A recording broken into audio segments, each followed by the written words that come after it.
আসসালামু আলাইকুম রহমতুল্লাহি ওবারাকাতুহু। হ্যালো ভিউয়ার্স, আপনারা কেমন আছেন? আশা করি আল্লাহর অশেষ মেহেরবানিতে সকলে ভালো আছেন, ভালো থাকবেন এই দোয়া করি। সকলকে জানাচ্ছি ঈদুল আজহার আগাম শুভেচ্ছা, অভিনন্দন, ঈদ মোবারক। আর যে বিষয়টি নিয়ে আলোচনা করতে যাচ্ছি সেটা হচ্ছে প্রবাসীদের কুরবানি। আমার প্রবাসী ভাইরা অনেক পরিশ্রম করে, অনেক কষ্ট করে কিন্তু তারা কষ্ট করে বাড়িতে টাকা পাঠায়, কুরবানি দেয়। কিন্তু আসলে কুরবানিটা অনেক সময় সঠিকভাবে সেটা দেওয়া হয় না। যেমন বাড়িতে বাবা থাকে, মা থাকে, যাই হোক দাদা থাকে, দাদি থাকে।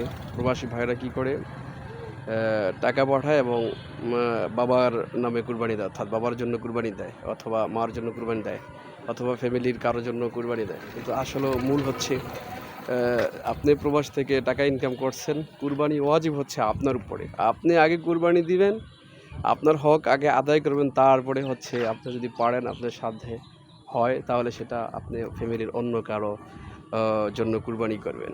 কিন্তু আপনি যদি এত কষ্ট করে টাকা রুজি করছেন, ইনকাম করছেন, কুরবানির হক হচ্ছে আপনার জন্য, ওয়াজিব হচ্ছে আপনার উপরে। এখন সেই জিনিসটা যদি আপনি আদায় না করেন তাহলে আপনি সেই জায়গায় তো গুনাহগার হবেন ভাই।